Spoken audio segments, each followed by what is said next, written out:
We don't have food, we don't have security, we don't have good health, we don't have medicine, we don't have anything.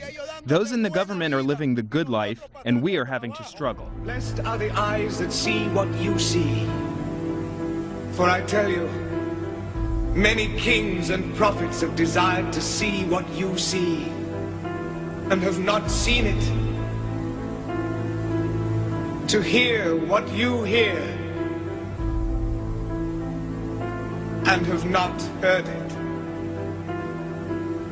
I thank you, Father, for hiding these things from the learned and the wise,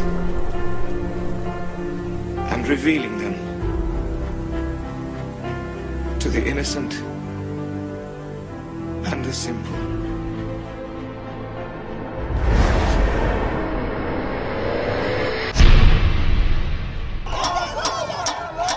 Age, it seems, is no barrier to protest in Venezuela. Today was the chance for the city's older generation to show that you don't need to be young to be rebellious. Murderers, this group of grandmothers, was shouting at the National Guard, which is blamed for many of the deaths of protesters here over the last 6 weeks.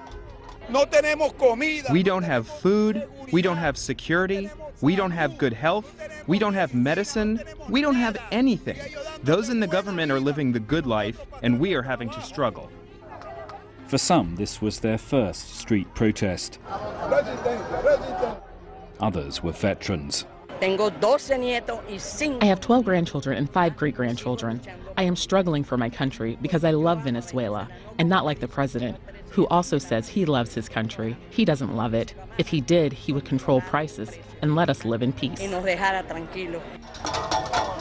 The march stopped near one of the government's free housing projects. Some of the residents here support the ruling party.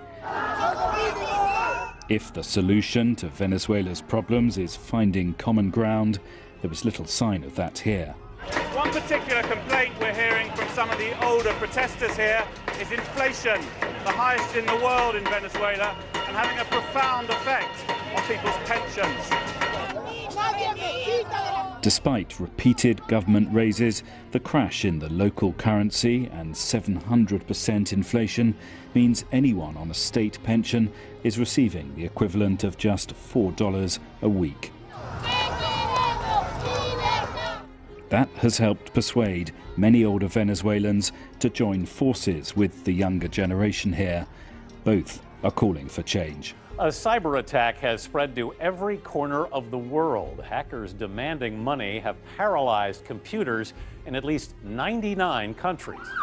Ambulances were diverted to other hospitals. Patients were turned away, their operations canceled, as malicious software paralyzed 16 hospital computer systems across England. Heart patient Anthony Brett was told his operation was on hold. I was supposed to have a stent put in over the weekend, but they can't do it now because of all this computer hacking. When hospital employees signed in, they found their files had been turned into gibberish, encrypted to be unreadable. To decode the files, the hackers were asking for $300 in ransom. The demand would double after 3 days, or data would be destroyed. The malware program is called WannaCry, and it was first uncovered in documents stolen from the U.S. National Security Agency. British Prime Minister Theresa May said it wasn't just Britain. This was not targeted at the NHS. It's an international attack, and a number of countries and organisations have been affected. That was an understatement. By the time she'd finished speaking, similar attacks had been reported on business targets across Europe, including Spain's telephone system. Japan, Turkey, and the Philippines were also affected. In the U.S., FedEx was hit. But cybersecurity experts say the brunt of the attacks were felt in Russia, including the country's largest mobile phone company. A Russian fighter jet has flown close to a U.S. Navy plane operating over the Black Sea. A U.S. Navy spokesperson said on Friday the Russian Su-27 came within about 6 meters of a U.S. Navy plane. According to a U.S. Navy official, the interaction took place on Tuesday, lasted 65 minutes, and was considered safe and professional. The Russian Ministry of Defense confirmed that a Russian fighter jet was sent to intercept a U.S. aircraft approaching the Russian border over the Black Sea Tuesday. The U.S. aircraft later changed its flying course away from the border. Last month, Russian Bear bombers and fighter jets flew off Alaska's shore 4 times in 4 days. In response, U.S. dispatched F-22 stealth fighter jets to intercept the Russian formation. Assad's forces are making gains as they try to pry the last pockets of land from rebels who'd dug in near the capital. For months, the Syrian army has been bombarding rebel positions, destroying much of the area, and recently they discovered a network of tunnels there.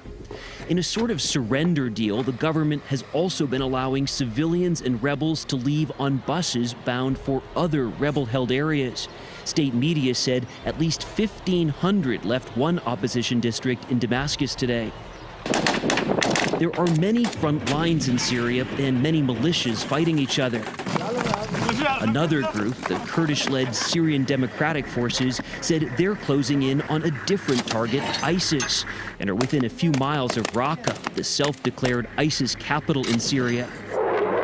U.S.-led coalition airstrikes have been paving the way for that advance. War-torn Yemen has been hit by a new outbreak of cholera that has killed 115 people in just over 2 weeks. More than 8,500 others are suspected to be infected by the waterborne disease as hospitals struggle to cope with an influx of patients. This is the second outbreak of cholera in Yemen in less than a year. Polluted water or food are the possible causes. Food imports are at all-time lows in the country as many of its ports have been blockaded.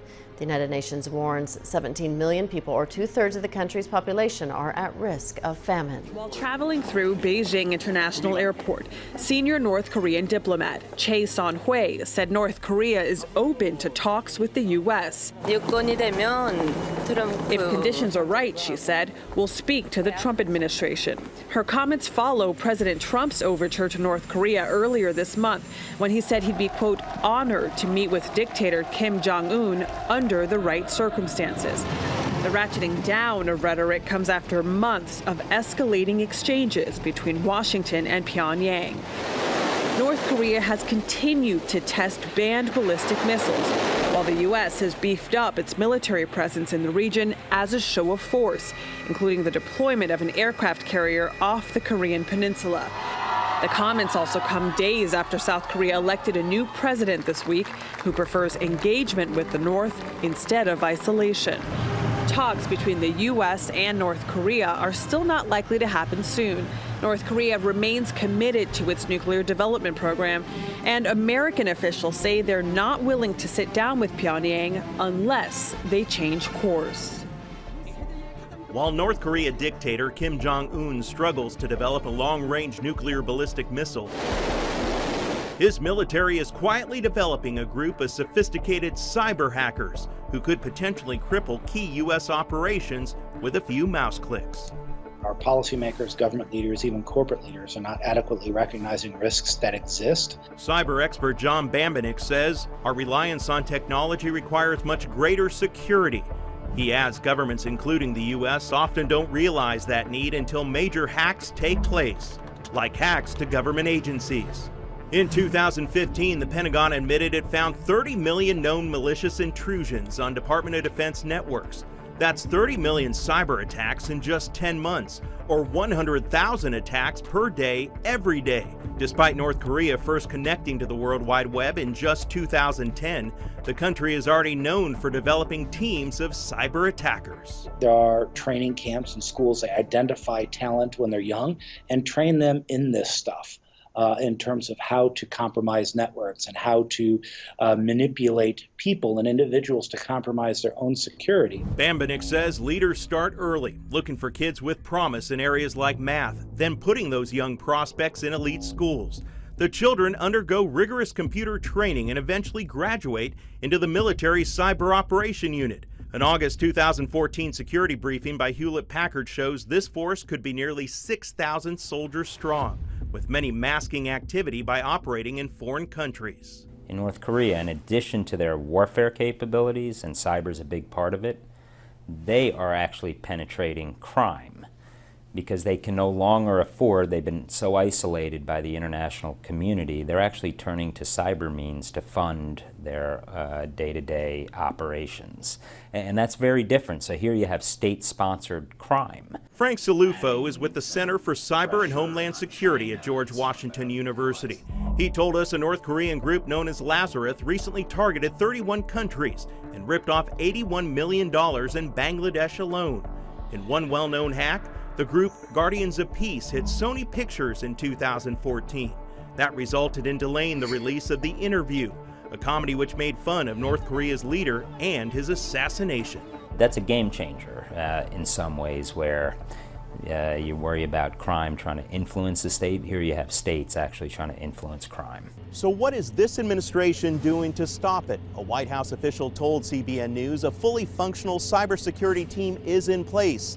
However, even they admit it's difficult to protect the hundreds of departments and agencies in the government. Cybersecurity experts agree. We're never going to simply firewall our way out of this problem. We're never going to simply defend our way out of this problem. What is the solution? To me, we need to continue to invest in our offensive capabilities to ultimately, if there's a missing dimension of our strategy in the cyber domain, it's we don't have a deterrent strategy.